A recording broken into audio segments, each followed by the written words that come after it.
Hello everyone and welcome to another Jurassic Park video by Jeremy James Prutchick. Today's topic is once again the Spinosaurus, one of the most unique dinosaurs in the entire Jurassic Park franchise, and one of my favorites. In Jurassic Park 3, we were given a whole new meaning of the term apex predator because it was apparent that this was no ordinary Spinosaurus. It was an extremely relentless and powerful creature, a harbinger of chaos. Let's look at the resume. It took a direct hit from a plane, then proceeded to destroy said plane, sank a boat, killed a T-Rex, and crashed through a metal fence. Nothing could stop it, except for maybe a couple of doors. Well, that doesn't sound right. It did all that, but it couldn't break through a couple of doors? Why is that? Well, that's the question of the day that I'm going to try and figure out. Now for this video, I just want to be clear that this is merely speculation. It's not going to be an official, set in stone, that's the way it is explanation.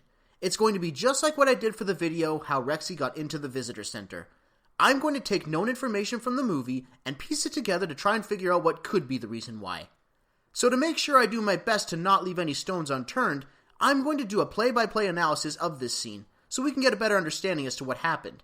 And so that we can see it better, I'm going to play it in slow motion. So let's get started.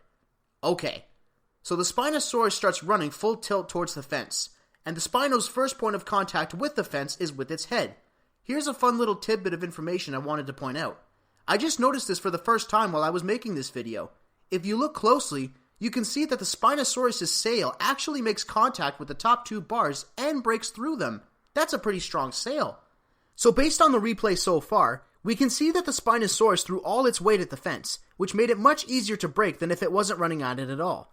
Now that the Spinosaurus broke through the fence, it continues to chase after the humans. However, this is where things start to change, because it's at this point where the Spinosaurus appears to slow down from running and go into more of a power walk, likely because it exerted a tremendous amount of energy when it broke through the fence.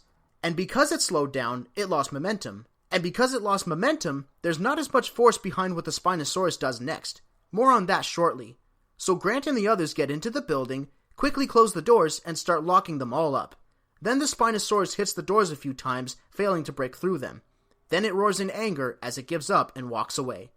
Now this part of the scene is the whole focus of this video, so let's take another look at the Spinosaurus' attempts to break through the doors. Just for fun, let's count them.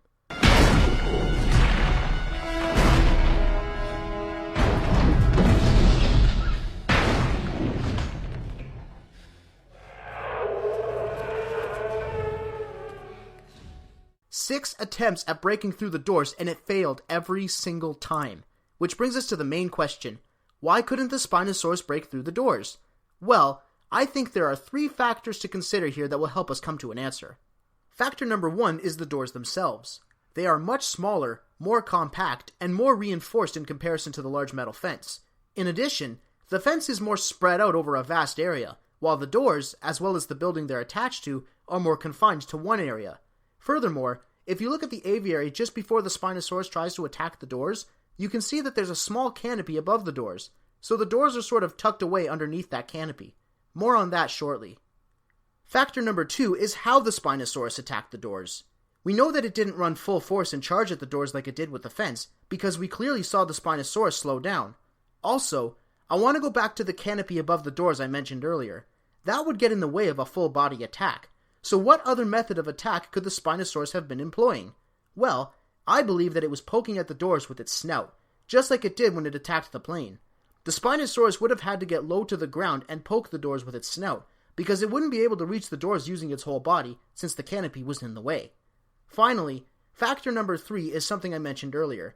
The Spinosaurus exerted a great amount of energy when it broke through the fence, so by the time it got to the doors, it had considerably less energy.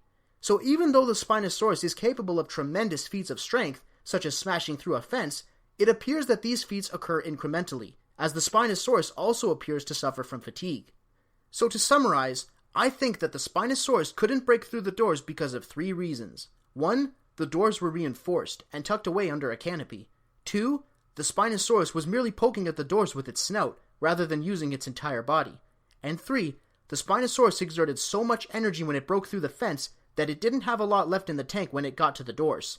Put all these reasons together, and you can at least get an idea as to what could be the case. Again, this is merely speculation, not an official explanation. If we want something official, we're probably going to have to ask Joe Johnston or Steven Spielberg for that. I don't have Twitter, so do any of you guys want to maybe share this video on their Twitter pages? Well, even if that doesn't happen, I'm still okay with this scene, whether there's an official answer or not. I mean, if you want to look at it from a storytelling perspective, some could argue that this scene could potentially be seen as the film's Deus Ex Machina. For those of you who don't know what the term Deus Ex Machina means, it basically refers to a plot device in which a seemingly unsolvable problem is suddenly solved by an unlikely occurrence. I mean, it makes sense, so maybe that's the reason. Just pure luck. Regardless, I'm okay with this scene. We got to see the Spinosaurus do something we've never seen in a Jurassic Park movie before. I remember the first time I saw this scene. My jaw dropped and I was shocked. I'll never forget that. So now that you've heard my take on why the Spinosaurus couldn't break through the doors, what's yours? Why do you think the Spinosaurus couldn't break through the doors? Talk about it in the comments. Thank you for watching this video. I really hope you enjoyed it. If you did enjoy it, I'd really love it if you could click the subscribe button as well as the little bell icon to stay notified. I promise there's lots more where this came from. Thanks again, and I'll see you next video.